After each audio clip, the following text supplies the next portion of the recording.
And I think we are live. Hello, hello, hello, everyone. Thank you for coming back to the Digital Green Book Podcast. I am Alana. I go by Afro Butterfly. And today I have with me the amazing Haley Bryant. She is a young and upcoming VC out here doing it in these streets. And as you know, I love to interview dynamic people who do things that I find relevant and meaningful.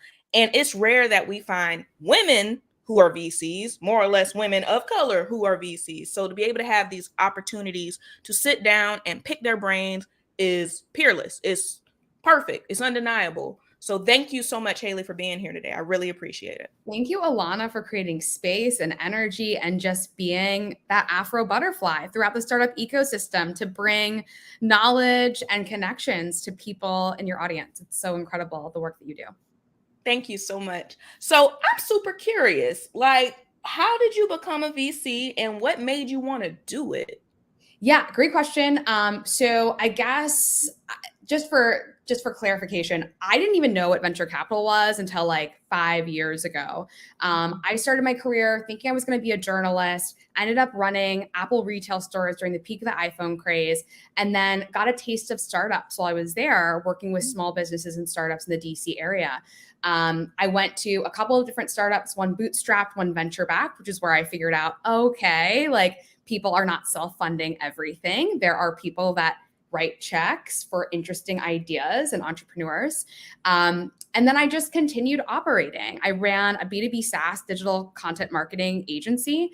And it was there that I spent a lot more time working with very high growth startups. And I also had the opportunity to start writing angel checks. Summer 2020, we were all stuck indoors. And then George Floyd was murdered. And I was like, what am I doing with my life? Like, I really want to do something of more impact. And that's what really helped me start writing angel checks. And it was through that I got connected to more investors in the ecosystem, learned more about VC, and eventually had the opportunity to join the Hustle Fund team to work with great founders who look like anyone and come from anywhere. So it was not a linear path. I call it a career jungle gym, not a ladder. But, I think that sometimes that leads to the best stuff. I agree. And the funny thing is, as I'm interviewing more and more VCs, especially individuals who are more on the firm side, they're straight up venture capitalists. They work with a team. They're out here doing a high level assessments and really cultivating relationships with the founders before they cut that first check, as opposed to angels who have a bit more flexibility. And if they just feel that it's right, they can cut that first check. As I'm learning more about this ecosystem, I'm finding that their paths are very similar to yours, especially if they happen to be founders of color. There's very few I can think of off the top of my head that had a formal education or training. Most of them had a similar background to yours. They were in the founder ecosystem as entrepreneurs themselves before they rolled over into this space. When you were on the founder side before you went to the VC side, the check cutting side, what made you feel like you could make an impact as a VC as opposed to the entrepreneur that you were? Yeah, that's a really good question. So I was an operator, just to be clear.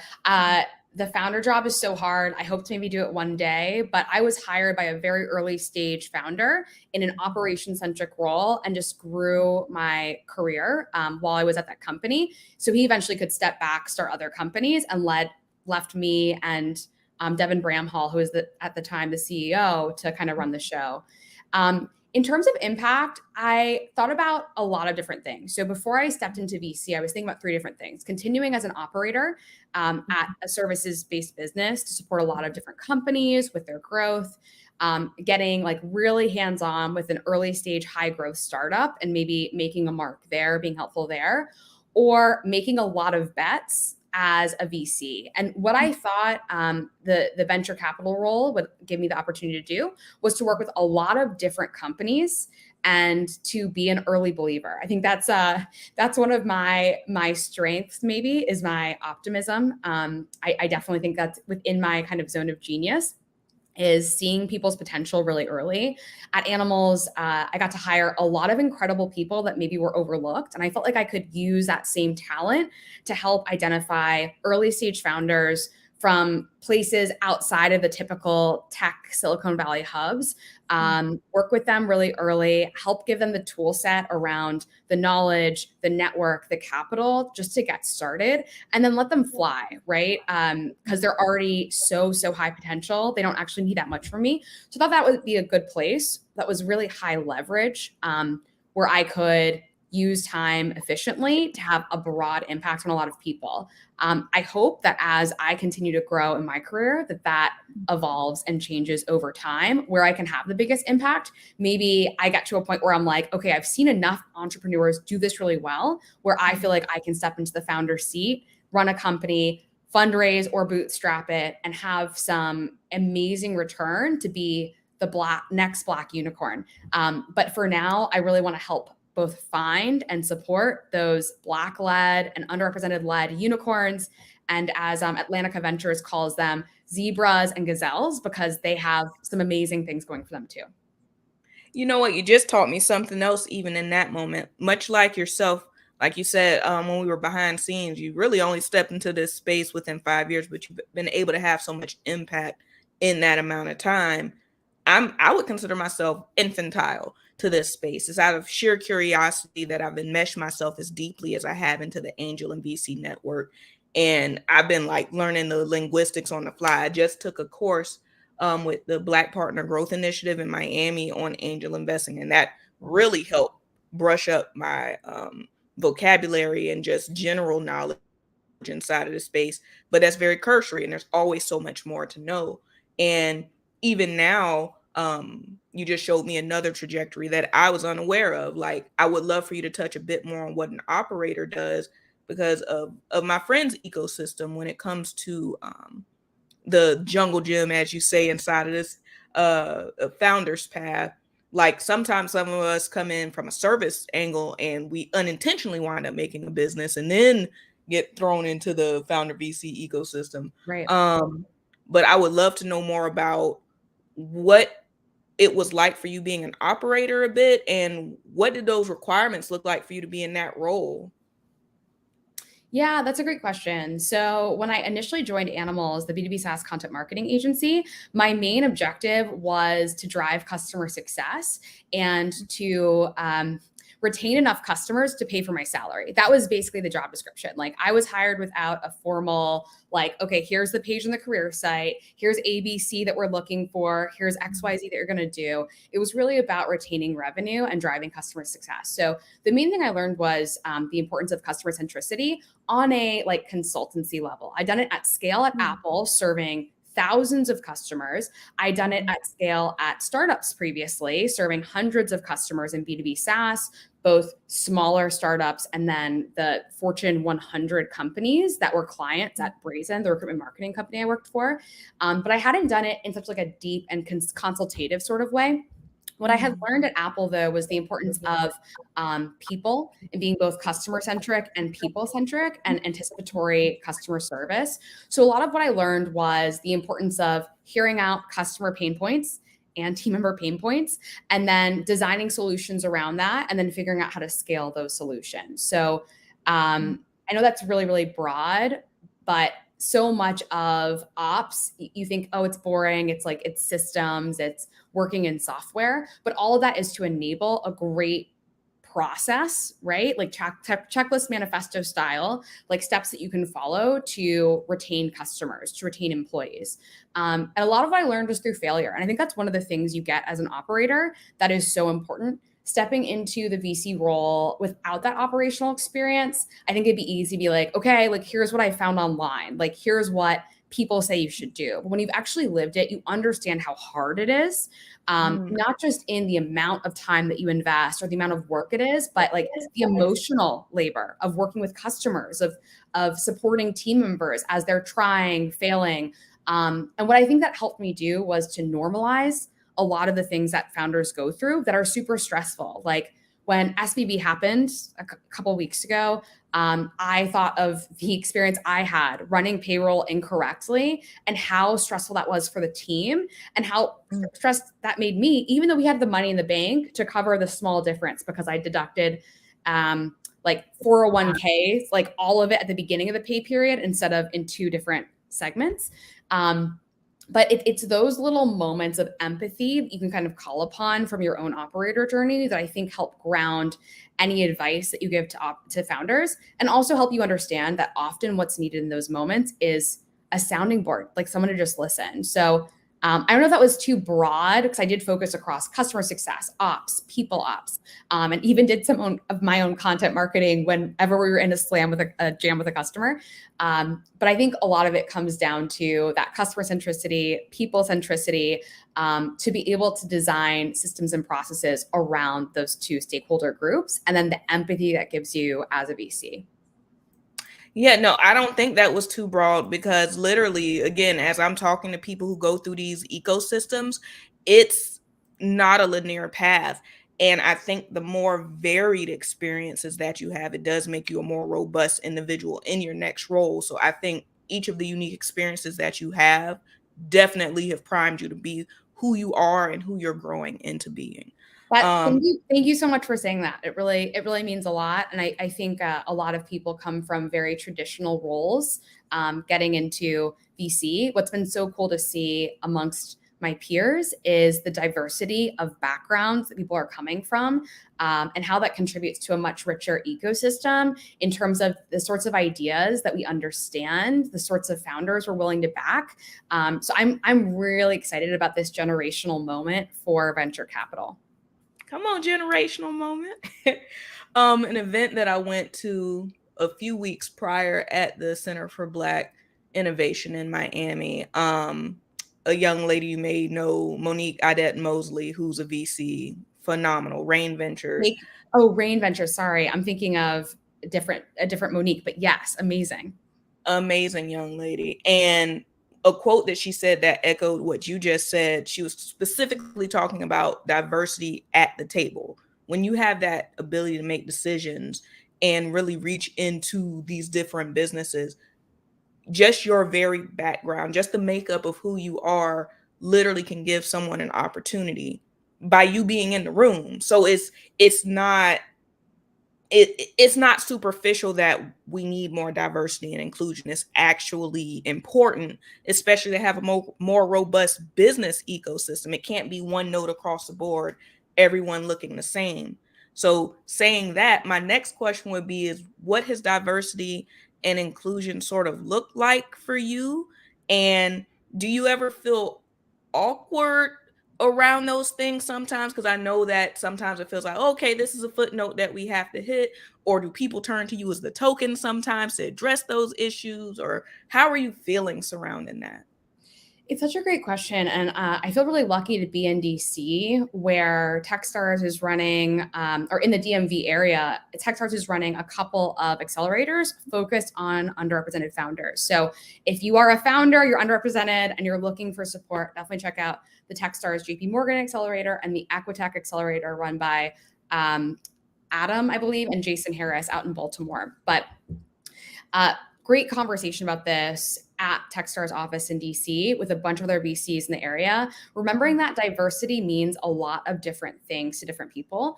I grew up overseas, so I think about diversity globally, right? Not just in terms of our race, but what countries do we come from? What experiences do we come from?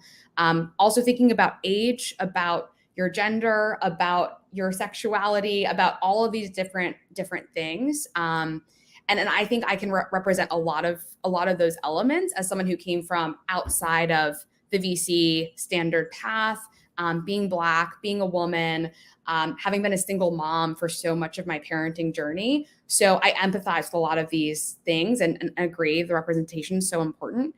I've been in a lot of situations where I am the only. So I think the token question is interesting. I actually brought this up last week during a one-on-one with one of our GPs. And I just so appreciate having a safe space where I can talk about that with someone who doesn't look like me, who's a leader on the team, who just listened and empathized and really understood where I was coming from. One of the things I think it's tough to balance is being a voice for underrepresented founders and what diversity should look like in the ecosystem. And also just merit, right? You just want to be really good, not like, oh, she's good for a Black woman, for example, right? So That's the balance I'm trying to strike right now. And I think about it even when drafting an LP newsletter. There's the opportunity to be on a pedestal around DEI. And then I think there's like the leadership of, well, just being like really, really great and having, being able to show my skill set as an operator and how I can provide support to founders, and kind of leading through that versus the, hitting someone over the head with, this is what we need in the ecosystem. Sorry if that's too vague. Happy to double click on any of that, but I do think about this balance a lot. And someone that I look to, I think does a really amazing job of leading through greatness and excellence while also talking about DEI and finding that balance is Lisa Ross, the CEO of Edelman, first Black CEO, humongous company. Highly recommend giving her a follow if you're interested in how to strike this balance. Another person I look to a lot is Tiffany Defoe at The Crew, which is an online membership that helps women find accountability in small groups and elevate themselves through their careers. And she's been supporting women and girls for a long time, but she strikes a really amazing balance of just being an incredible founder and leader, but then also bringing in the representation and trying to elevate others through the platform that she has.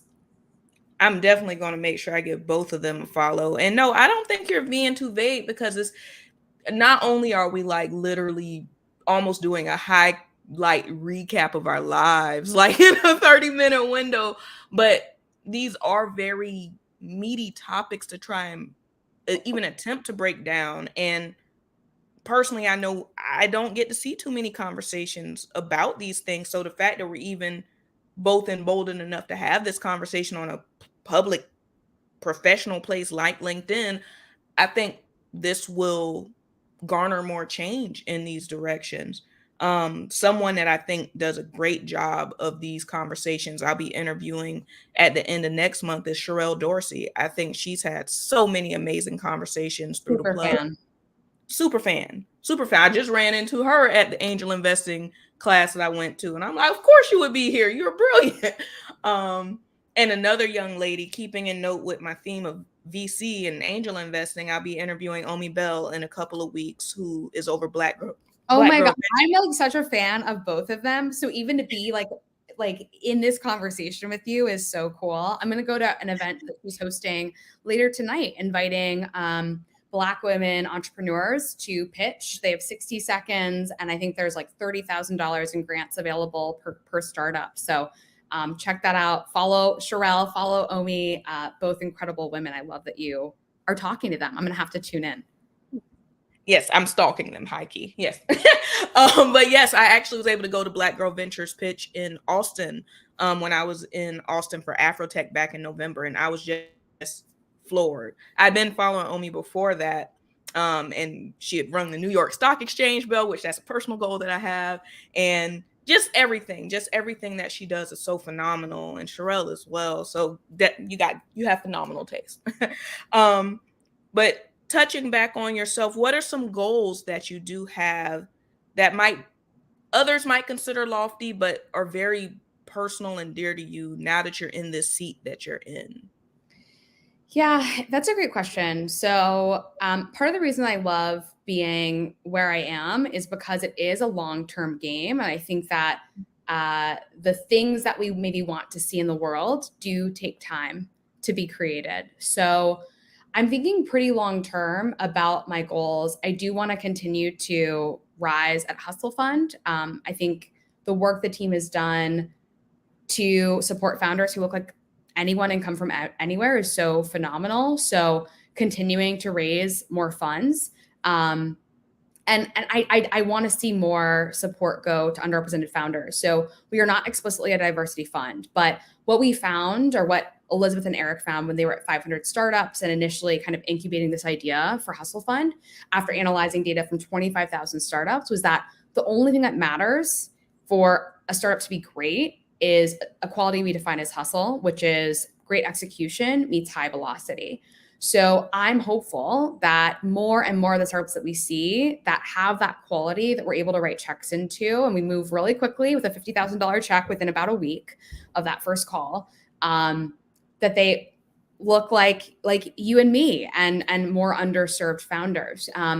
We're really excited to see that of the Fund 3 we launched officially end of September, the companies we brought on so far, 39% are either women founded, Latin founded, Black founded, or some combination therein. So, I would love to be able to be a leader in this space, not because we're diversity focused, but because there's so much opportunity in the types of companies that people are creating and in other people not being believers yet and not seeing the underlying value that's there. So I'm really hopeful that this return to fundamentals we're seeing in the current market climate will actually be positive for underrepresented founders who are used to having to try twice as hard, take twice as many meetings. We're getting lower valuations for as much, if not much more revenue. So I have a lot of optimism about the time we're in, as hard as it is. I think that's such a phenomenal answer because we do know, even statistically, there's a lot of different reports, peer-reviewed reports going around about the statistics as far as who actually gets funding in these climates. And it ironically backslid some when the economy backslid, like the numbers we were marching towards 2% backslid closer to 1%. So the fact that that is even a mission for you, it means a lot to me. It really, really does. Here's a question from the audience. Would Techstars Accelerator apply to people without an LLC currently, yet they have an e-commerce business they are trying to start? That's a really good question. I don't know the specifics. I'd recommend going to the Techstars website to learn more. If you want to send me a quick note, I'm Haley, Haley, at hustlefundvc.com, or DM me on LinkedIn. Happy to try to connect the dots with one of the programs here if helpful. Most of the Techstars companies I've seen do have at least an MVP of a product built. And I don't know how much they do in the e-commerce space specifically. At Hustle Fund, we do expect the company to be incorporated, and we also like to see an MVP. So sorry not to be more helpful there, but happy to try to dig in more with and for you. Nope, I think that's a great start. Here is the website if you want to get connected and reach out. And I highly recommend you go here. I was poking around on the website this morning, and on March 28th, you actually have a free webinar coming up. It says learn how to make angel investing your side hustle during our free webinar on March 28th. So y'all, I recommend you go to this link. It's pinned at the top on the website. Please sign up for a free webinar. Please. Highly recommend. I mean, Alana, you were just talking about going to an angel seminar recently and how valuable that was for you. I started writing checks before I got into Hustle Fund's Angel Squad, but that was very much my path to becoming a VC, just being around a lot more angels, seeing a lot more deals. And I think whether you want to be a VC, an investor, a founder, it's such a great starting point. There are like 1,300 people in the community. They're founders, they're operators, they're emerging fund managers, Fortune 500 executives, and they're all really nice. We have a really strong no a-hole rule for the squad. So definitely recommend signing up to learn more. That sounds amazing. I mean, culture is everything. It literally is everything. Yeah. So two final questions as we're rounding down here to the end. One, for someone who wants to do what you do, and they may want to take the angel trajectory first. Say it's somebody who was much like yourself 5 years ago, never even heard of the ecosystem. If you could go back and coach Haley from 5 years ago, although admittedly all of the experiences you've had up to now have made you the wonderful individual you are, is there anything that you would have changed or streamlined, or what would you have done to wind up where you are? Great question. So I guess a couple of things. One, spend more time learning about startups. So just following startup stories. I was really lucky that at Animalz, we had a strong onboarding program that kind of introduced you to SaaS very broadly, started to bring in thought leadership from Paul Graham at YC, some of his earliest essays, Startup Equals Growth, one of the all-time favorites. And then just learning about some of the businesses, some of which were customers, and how they kind of got started. So I think part of it's just learning through research. The other part's learning by doing. I wish that I had started investing a lot earlier. I think, 5 years ago, I was probably messing around with ETFs much more than thinking about investing in private companies. Elizabeth talks about this on her blog as well, elizabethian.com. She talks about lessons from a 6x angel investor, meaning she's gotten 6x markup on her portfolio. Just starting sooner, right? The best time to plant a tree is 10 years ago. The next best time is today.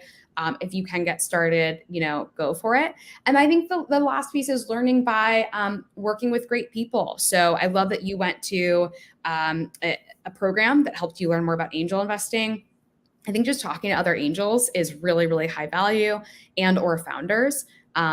So yeah, I think the big thing though would have been to do this earlier, to start building a track record sooner, start getting experiences. We talk about the importance of reps of practice at Angel Squad, and help people review deals live and get feedback from our GPs, which is just invaluable. So that's my main piece of advice.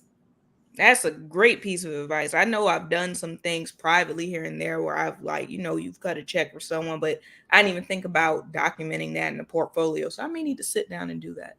And then my last question would truly be,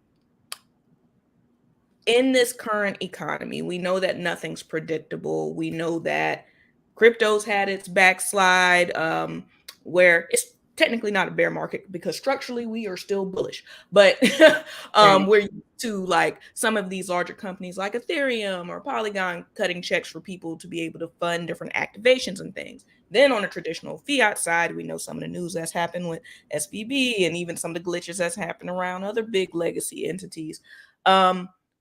We know that those sorts of entities are a bit more conservative right now. They're holding on to their funds a bit more and they're being much more cautious, which is admittedly smart. What is your outlook as a VC? What would you say to founders who are in that grind mode, trying to get their seed checks, trying to get their capital up? What would you say to them right now in this moment?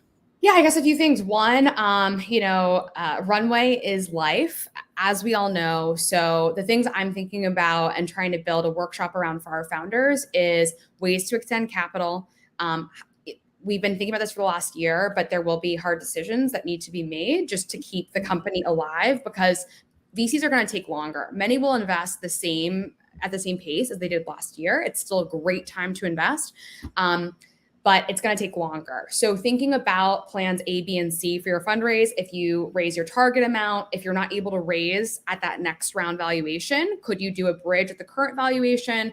Thinking about what dilution outcomes would look like if you were to do that, and how you might kind of mitigate that in future fundraises. Like, could you raise enough to get to profitability and then not need to raise again and seek alternative funding, for example? So a lot of it comes down to cash management and just having really clear expectations about what fundraising looks like.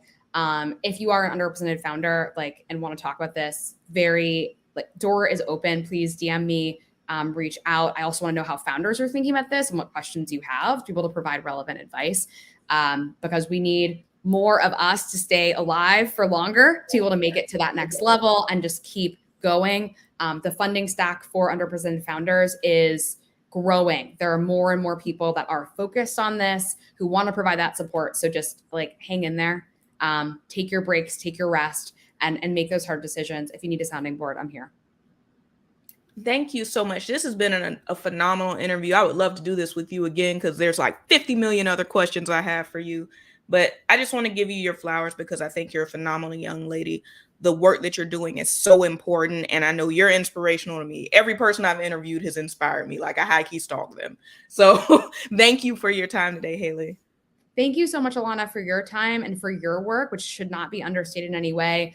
You're making more of an impact, connecting your audience to people, and just trying to spread the knowledge. I think that's so, so important. So I celebrate you.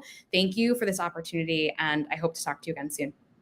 Absolutely. Give Haley a follow, y'all. And this replay will be up on LinkedIn and YouTube. Have a great one.